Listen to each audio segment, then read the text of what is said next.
Okay, take 50. Who knows what it is? Darren, please come back. I know there's, viruses out there, but this is just annoying me. I like building stuff, not filming stuff. Anyway, where are we at? Right guys, we're back on my Mini. We did spend a lot of time on the Mini one yesterday trying to get that running. Thought we got there, but not quite. But we'll discuss that a lot more in the next episode of that project. So, but today we've got the trailing arms, the new subframe, the refurbished subframe, should we say, sway bar, trailing arm holders, and the bushes, etc., control arms. What we're going to do now is I'll put you back on time lapse, and first thing I need to do is we're going to put the bushes into the trailing arm holders down here, and then we'll put the sway bar on the subframe. And then I'm going to work out what bolts I've got. Obviously we're going to bolt the control arms into the subframe as well. And we're going to work out what bolts I've got, what I haven't got, what's reusable, what's not reusable, etc., etc.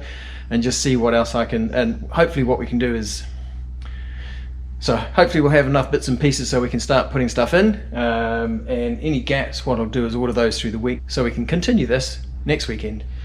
Right, so I'm going to put you back on time lapse, like I said. I'll find hopefully a suitable place for the camera. We'll unwrap all the bits that we're going to work on.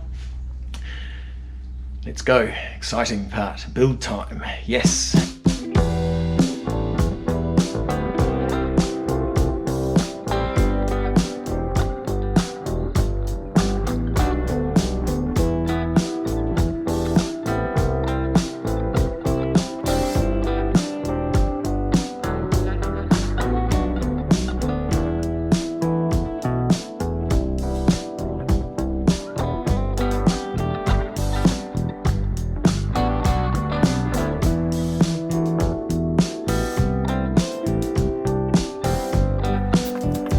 Thought I'd quickly drop in and talk through a couple of things here, because obviously you're just watching me on the time lapse, so there's a lot of stuff going on here that probably needs a bit of explanation. So what I do have, so I've got these Silver Project control arms.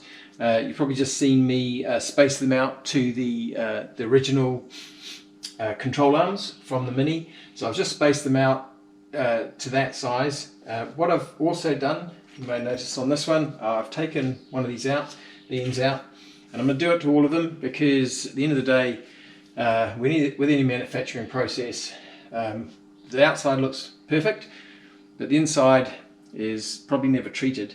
And I've had a quick look down this one, and I mean, it's not rusty or anything, and it's not like in the next 10 years it's going to be a concern. But after rebuilding the Land Rover, I've always thought about, well, what happens if you did have a slight problem, or someone comes along to adjust this and this is rusted in place. So what we've got, another thing from Buzzweld. So this is War, which is the wax product I've put under here, but that was tinted. So this is just straight War. Again, this was used on the Land Rover, and it comes with this nice long lance. And this is really about trying to get this inside the chassis. So there are areas in here which, again, I'll probably use this to squirt it around. And what this has, the end of the nozzle, there's 4 slots, and they're all slots just point in slightly different directions. So as the paint comes through, it sort of sprays out in multiple directions out this way. So what we're going to do, put that on, run it down in here, just run it through out in here. And then what we'll do, so that will cover this end up nicely on this, but what we'll do is we'll put something on here just to help that not get too rusty, just probably around the end here. I don't want to get too carried away with it because we want it to sort of stay stuck, but we will just cover this up with possibly some wax or something, and then just put that in. So we'll go through and do all of those. I might put some of it on timeline, but it's taken me a while. It's taken me a while to do all this stuff. And you won't want to watch all that. So I'll speed this up quite drastically, or may just film a couple and then do the rest outside. The other thing, so obviously we've got the new 19-inch and 19-inch sway bar on. I've got a number of the bolts out that we need to put back in. So these are the bolts for the subframe, hold those up. These bolts, so I did buy some new bolts. I hadn't planned on replacing all the control arms when I bought the bolts. So we'll probably be reusing some of these, some of the others, depending on if they look good enough. If they're not, well, we'll probably go and do something else.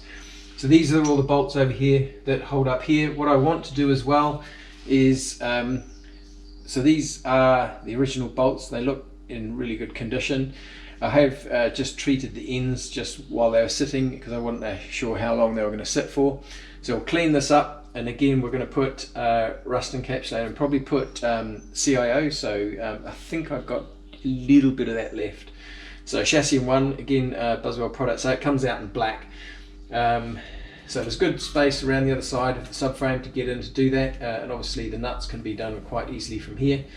What I'll do is we'll just put these in, we'll tape everything up around it. I may put the tape on prior to putting these in, so that we can paint everything up and get them perfectly, and then pull the tape off around it. So yeah, we'll do that, do the inside, get these loaded in, and then once we've got the control arms loaded in here, then we can look to pop it in underneath. Sorry, but back on to time lapse you go.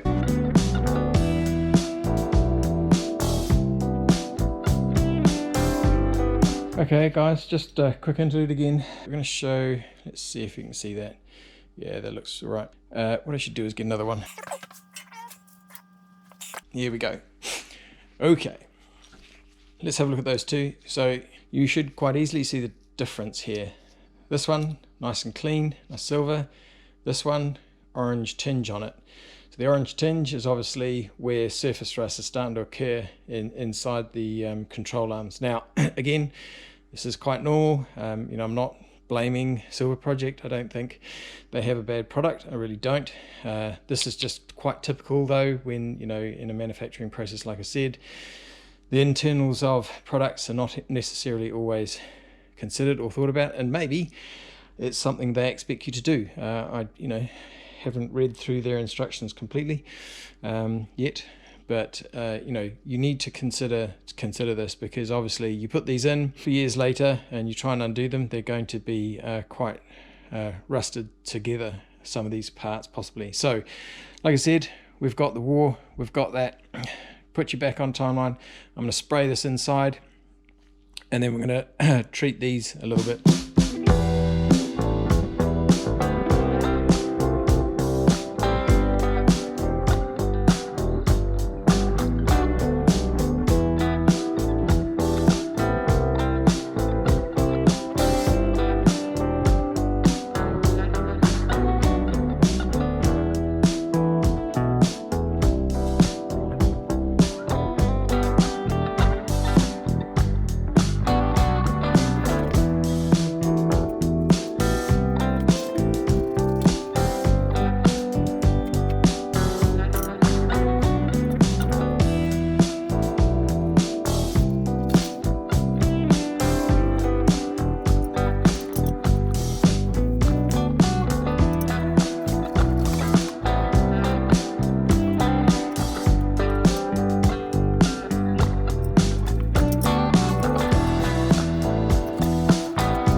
Hey guys, so an update, another day. We've got only a short bit of time, but I really was hoping to get this in the weekend.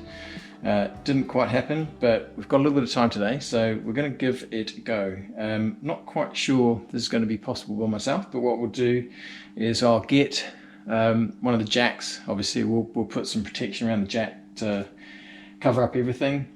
And then we'll lift it up and see if we can put it in place to get these bolts in. One of the things I did, so all of the masking tape I had around here was purely there so I could just touch up these bolts. I want to give them a good bit of protection. Again, this is all going back so clean. I want to make sure there's enough protection in there that this is going to last for a long time, probably past my ownership. So I've got a little bit of the paper that I had underneath the bolts. Didn't want to get it everywhere, so I've probably got to just try and peel that off. And then what we'll do, I'll have to remove this rubber matting, obviously, if we're going to use the trolley jack. But we'll get it up inside there, get the trolley jack in, or mount it on the trolley jack, try and ride it in. I just got to make sure I don't want to scratch anything, so we'll have to put the control arms on some of this padding, slide it up in there. Obviously we've got the battery cable we need to also remove, get out the way. We'll probably be able to just move that out the side here, and then we'll try and lift it up. Just having a quick look again. Lighting's not brilliant here, but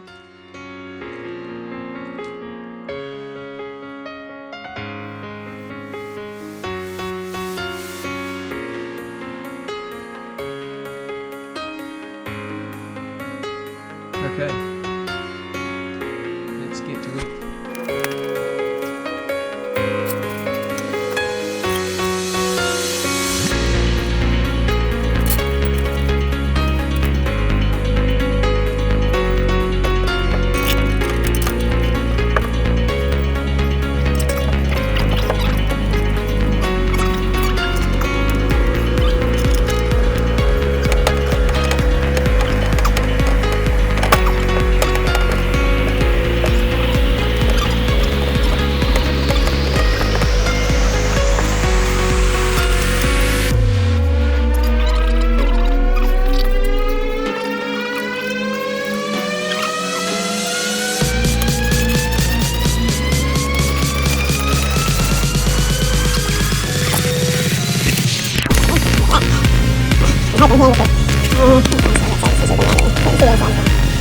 So I'm not going to torque these down today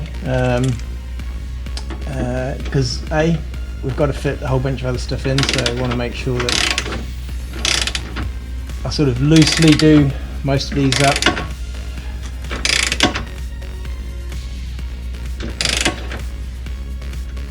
And then what we'll do is we'll come along when, for example, when we've got the tank in and a few other bits and pieces, we'll then tighten things up. It should be fine, but just to be perfect from my perspective, that's what I'd like to do. Okay, subframe back in the car. Awesome. Anyway, we've got to go up to the workbench to do the trailing arm bushes now.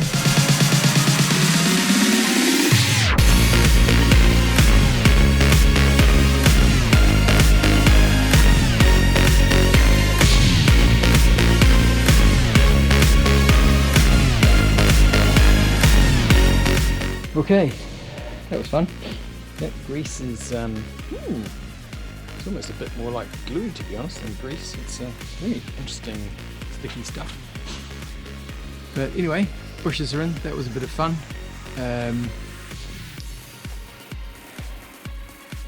That one's coming quite well. This one, I think we've bent this slightly, but the point is to get this this side flush here, which we're good. And it's all even out the other side, which is the important bit. All fitted in the right way. Now, thank goodness for instructions, when you're new to this sort of stuff, but looking good. Oop. All bushes in, and now we'll go stick these in the car. Yeah, I'm going to run out of time again though, so we're going to put these, I'll go and put these in. I might just quickly put a couple of bolts in, hold them up in place, see what they look like. We're not going to have time to get the trailing arms out and pull those in, but hopefully in the next episode, guys, unless I get time tomorrow, we'll see. Let's see what happens and see how long this video is getting. It might be a little bit too long. You never know. Anyway, that's that part done. See you in a bit. Okay, can't help myself. Got to keep going. Now, let's make sure we put this in the right way. Mind you, you can't get it wrong.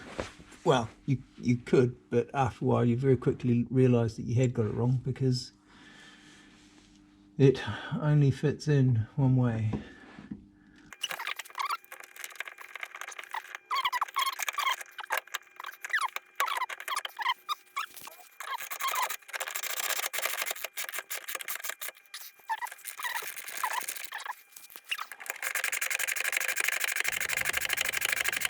Right guys, we're going to close this video now.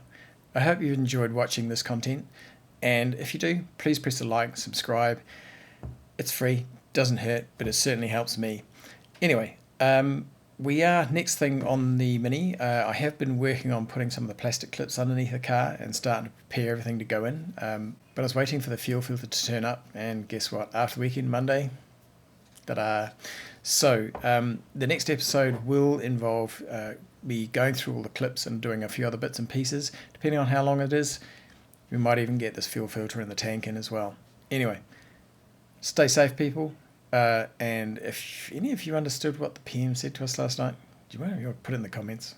I'm still confused. Anyway, the good news for me, I work from home. Nothing changes. Not sure if that's good or bad. Stay safe, guys. Take care.